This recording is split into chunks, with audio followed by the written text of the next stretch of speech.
The world has become exceptionally easy for a lot of men. It used to be a different place. Most men were cannon fodder. Most of us would have ended up in wars, dying for fucking no reason. Damn. Now we don't have to do that. So because we don't have to do that, men think it's okay to just become comfortable now. You're not supposed to be comfortable. You were never evolved to be comfortable. You're supposed to be uncomfortable. Right. And if you make yourself uncomfortable constructively, it's very easy to be anything you want. You talk about GTA, Grand Theft Auto. I know the game. I used to play the old one on the PlayStation 1 when I was a child. Which one? I haven't played any. Which one? You talk about San Andreas? Very first one. Vice City, GTA 3? Yeah. Oh, the very, very, very, very first one, like 1994. Okay. Old school. Okay. But I've never played any of those games, but I find it amazing that people will sit there and spend all their time upgrading that character, making as much money as they can, getting the best guns, getting strong, getting some hoes, meeting important people, getting the best car. They'll do all that in a game, but they won't do it in real life. I find that incredible. Like, my life is GTA. I don't need to play a game for GTA. If I want a gun, I'll fucking buy it. If I want a car, I'll fucking buy it. I want a bitch, I'll get her. It's me. I am GTA. I don't see why people play the games. They play the games because they're scared of loss. Because if you die in the game, you get another chance. If you lose in the game, you get another chance. In life, you get one shot. Damn, that's... But if you get some balls, that's what life is as a game. That's what life is as a man. This is one big video game. You get to upgrade your character. You're not born with any value. All these women that you just put me on with are born with value. They're pretty already. They're gorgeous already. They're good looking enough. Even if they're a 5, someone's going to give a shit they exist because someone wants to fuck them. As a man, if you don't make yourself valuable, you have no value. You have to get up and do it. Just like a video game, you start with fucking 0. You have to decide if you want to complete it. You have to upgrade your character. So I find it amazing that men are going to play video games and fuck about and waste their time instead of upgrading their character. Everyone knows what to do. You know what you have to do. You're right. If you had to become the most dangerous, intelligent, respectable man on the planet, you know you're supposed to go to the gym. You know you're supposed to train, learn how to fight. You know all these things. You don't do them. That's your decision. It's your prerogative. I didn't make that choice. I made the choice to do it all. I decided all of it. And every single man watching this can do the exact same thing. Which is why I have very little pity. When I do these streams and people think I'm arrogant or I'm rude to people, or even to you earlier when I was making jokes and I've been joking with the girls, saying drink the soy latte. I'm not, yeah. Of course, and I know we're only joking, right?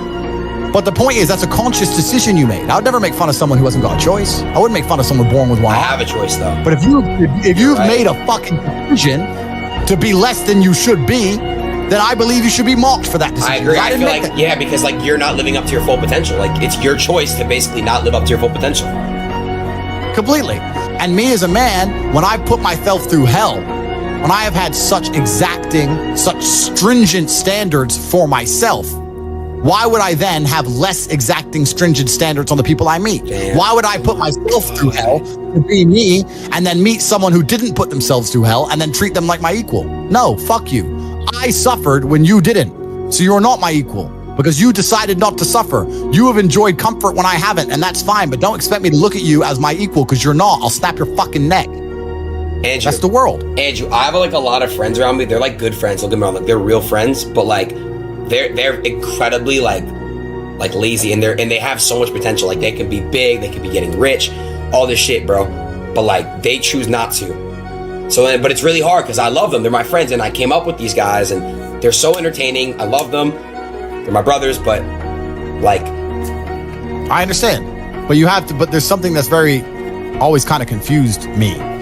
When I tell people that you are the sum of the 5 people you spend the most time with, everyone agrees. They go, "Yeah, that's probably true." The 5 people you spend the most time with, that's what you're gonna end up like. They say, "Yeah, that's true," and then they continue to hang around with people who they don't want to be. Why?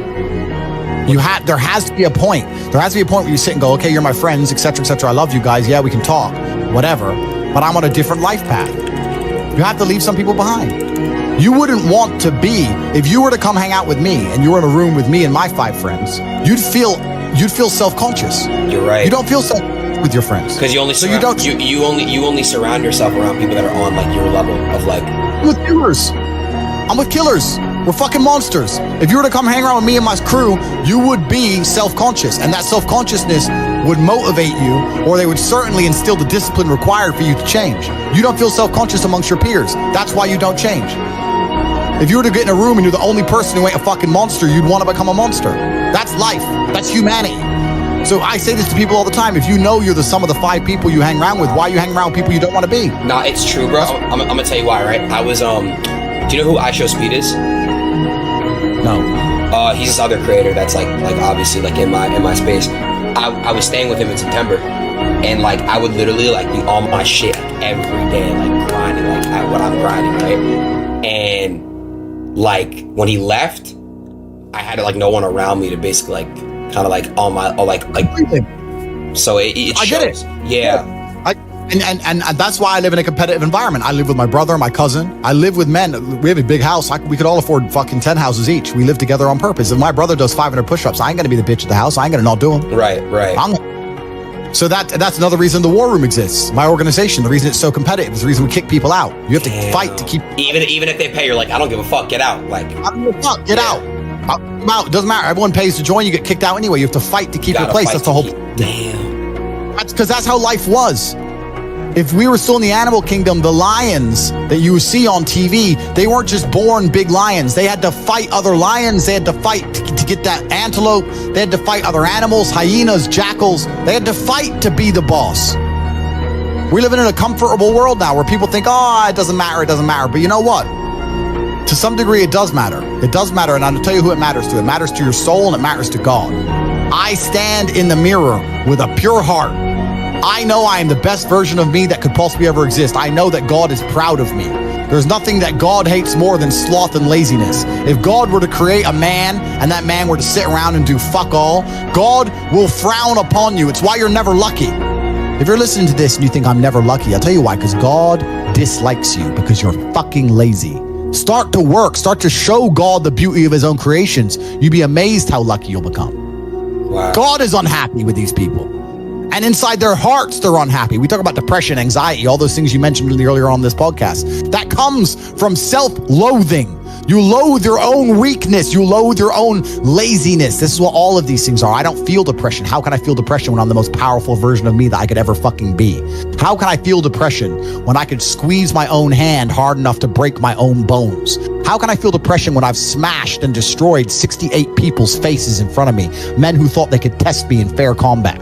How can I feel depressed? It's impossible. Do you understand? Bro, you got like the best fucking mentality, like brain, like ethic I've ever seen in my fucking life. What the fuck? Everything you're saying is just like that you've said. It's literally facts. I agree with like 100% of everything. So why do we? Okay, here's another question. Do you notice that like human beings naturally we don't care about things until it's gone? Like we don't appreciate what we have until it's gone. Do you know that? You know what I'm trying to say? Like appreciation. Like, correct. Why is that? Why do you think that? And do you feel that way? Like, are you very grateful? Are you appreciate what you have? Like, you know how to speak on that? Yeah, that's a mental trick. You have to rewire your brain. That's one of the things you have to rewire your brain to do. And the reason your brain needs to be rewired is because anyone who is watching this stream below the age of 30, your brain is already broken. And I'll tell you it's broken. I'll tell you why. Watch your friends when they're on TikTok. How long can they even focus on a video before they have to change? Half a second, maybe.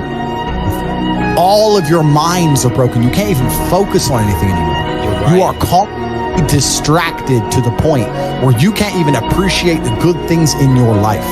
You're distracted. Your minds are broken. You need to rewire your mind and resist the slave programming. How? They have programmed. I'll tell you how. First thing you have to do is identify it. You have to identify what is happening to you. I use my mind to break the trap.